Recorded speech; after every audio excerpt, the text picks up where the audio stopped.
Some of you might not be able to see me, so I'll do my best to this side of the room. Good afternoon, everybody. My new book, The Self-Help Myth, How Philanthropy Fails to Alleviate Poverty, enters into a revived debate today about the power of private philanthropy.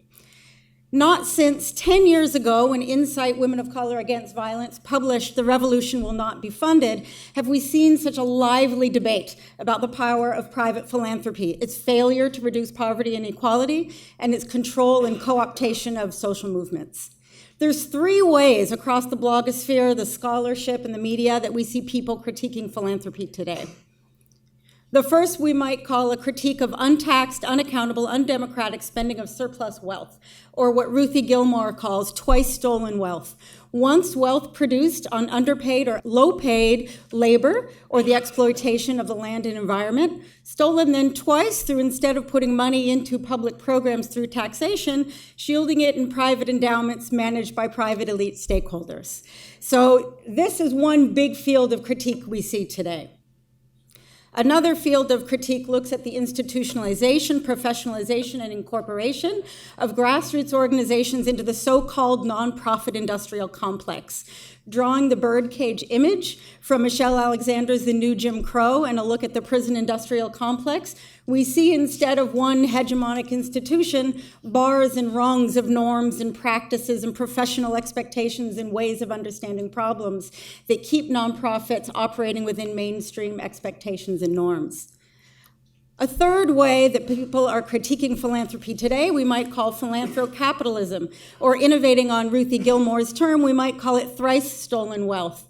Once through the production of profit through underpaid or low-paid labor, twice through sheltering it in endowments, and thrice by making money on that endowment money. And a big example that people are studying today is through the Gates Foundation's work in public education that attempts to tackle inequality, but in the end provides new markets for private educational providers. So what is my book about? What did I find? I found that philanthropic control is seldom heavy-handed, seldom top-down and purely hegemonic, but is rather the product of a negotiation of popular myths.